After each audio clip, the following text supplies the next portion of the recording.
spark when the light turns on. And I know so many, I mean, it's a bit of a cliche for teachers, Mhm. right? You see the spark, you see the light turn on, and then you just think it's the best thing. But that's it. I mean, when we're able to share something that we know, and to help somebody understand that and find their own excitement for it, seeing that light go on, I think is just, there's just nothing like it. So that's what excites me. I can absolutely see that and engage with that. I think that's wonderful. You've been honored for your teaching style, your teaching methods. We're curious as peers. We may not be able to come in and see everything that you've got going on in class. Can you take a moment or two and share with us a little about your teaching methods and Mhm. approaches and styles so that maybe we can uh, follow those? Yeah, I love talking about this stuff. I actually do a talk about different types of learning styles, and it's something that you will run across in other research. But I believe in really highly individualized learning, and highly structured learning. So I think what people would say is that I'm a very my classroom environment is very structured, and it's structured so that everybody gets something out of it at all times, and it's a really positive structured learning environment. But in my individual interactions with the students and with the groups, I tend to really hone in on individualized learning styles, or some people might call it multiple learning styles. And I do a talk on some research that I did on visual, oral, and kinesthetic learning. And so I'm a big fan of sort of looking into those styles. There are others, and that's just one way to kind of codify learning styles.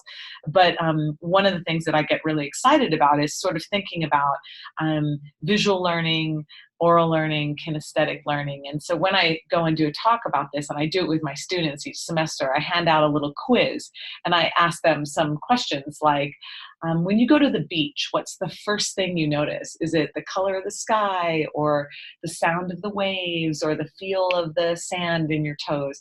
And so there's all these questions that kind of help somebody determine which learning style may be first for them. We all have bits of all of them, but we may have one that's a little stronger than the other. And so we talk about that. And then we talk about what tendencies strong visual learners, strong oral learners, strong kinesthetic learners have. And then we figure out, okay, well, how do we enhance our natural learning styles? And as teachers, how do we learn to speak or to interact in multiple learning styles? So if you're going to impart some information, let's say in a private lesson, I may write something down, and that may be great for the visual learners, but the oral learners might not connect with that. So I need to make sure that I sing a phrase to them. Or the kinesthetic learners, may be more touch oriented. So I may have them just put their fingertips on my wrist so they can feel how much tension or how little tension there is there. And so there's all these different tactics that you can use to get your point across or to get some information across. So I really love kind of geeking out on that kind of stuff. And yeah, so I think the visual, oral, kinesthetic learning has been something I've really been enjoying exploring over the decades now. And then making sure that your classroom is really structured is another thing. I think that some teachers, especially just getting started in the arts, but really in anything, they're so excited to get their information out, that it all kind of comes out, and I think you have to be very careful. I mean, I'm a fast talker and fast mover and all that, but you have to be very careful to think about the entire audience in the room, and are they getting it? So those That are some things. that getting it kind of leads me to a question I'd like to pose to you, kind of going back to working with students' strengths, or understanding what their strengths and not necessarily weaknesses, that's probably too strong of a word, but where they may be a little challenged.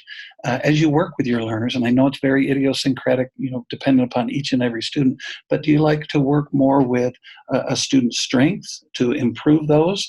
And maybe that would only be incrementally if they're particularly strong. Mhm. Or do you like to work with maybe where they're more challenged, Mhm. where you may be able to see a greater growth because of the investment of time and energy and instruction that you do? What are your thoughts? So I think it's both. Okay, I think okay. that one of the things that I see that works really well is that students once they recognize that they're good at something or that they have a strength in something, that's just a great way to get them really excited, because that's something that really distinguishes them. Hey, you're really good at this. This is, let's maximize this, because then they feel a lot of confidence, and they have a lot of comfort to take risks then, because they know they have kind of something in their back pocket that they're really good at. So I do like to definitely bring out strengths and identify them, and make sure the student knows that they're strengths as well. However, I think my students would all say that I'm also very honest. I think that's a really important thing. I'm definitely not one of those that's like, everything is great all the time. My students will tell you for sure that's not the case, so that they know that when I say something is good, it's really good. But because of that, I'm very honest about what things need to be worked on. It's really important to me that we, especially in a smaller environment here, we really keep the national perspective in mind. Our students not only need to be competitive in Southern Utah or in Utah, but they need to be able to, stand up to what's going on in the rest of the United States, or even abroad if they want. So it's very important to me to be very honest with students about, listen, this is something this is a part of your musicianship or whatever that you are not strong in right now. And now is the time to fix that. Do it now. Don't wait until later. And what I always am telling my students is that you have more time. We know this to be true. You have more time now than you will ever have in the rest of your life, which I know they think sounds ridiculous at first, but it's true. So take the time now to really work on those things that you maybe are afraid of, or that you feel that you want to hide from, or work on those now in the nurturing environment that we have here, so that you come out a really complete package ready for the world. And I love that you earlier shared that you have this opportunity to teach nationally and internationally, because you're out there seeing what's happening today across the country, across the world, and can respond intelligently, intellectually to, this is kind of where you are right now. Right. Learner of mine. That's a wonderful, wonderful perspective. Let's just, our time's about up. Let's just do one last question. You've talked about students and their student learning styles, but let's focus on you for just a moment. And we have been. But can you talk to me about any successes you've had in teaching or in recent events? Yeah. Well, one thing that comes to mind is I had a great time this summer. I've been very, very fortunate. I've traveled to Australia the last 2 summers for 2 totally different events, but both music festivals where I've been the guest artist and guest teacher. This past summer, I spent a week in Perth and then a week in Sydney, working with young musicians from Australia, all parts of Australia, Hong Kong, Taiwan, and they all came and were really sort of embedded with just a few guest artists for a week. And that was absolutely just a really incredible experience. And it was just so engaging and so great to kind of be in the thick of it at the international level. And so I would definitely consider that, a moment that was very special. We were able to teach private lessons to the students. We were able to coach small ensembles. We gave workshops. I gave my visual oral kinesthetic workshop. I gave a talk on resilience as well, which is something that I'm thinking about a lot in our students. And then they had all kinds of downtime at meals and things to interact with us. And then we performed every night. And so it was really a very high quality event and a really high level of teaching and interaction. So I felt really honored to do that. That is so exciting. And I think, what you've got me thinking about now too is, again, like you mentioned earlier, these opportunities to learn and teach and study abroad are so critical in making relationships with other professionals, Yes. other peers, but also in recruiting learners. Yes. Oh my goodness, I had fun. I learned so much from Lynn that week.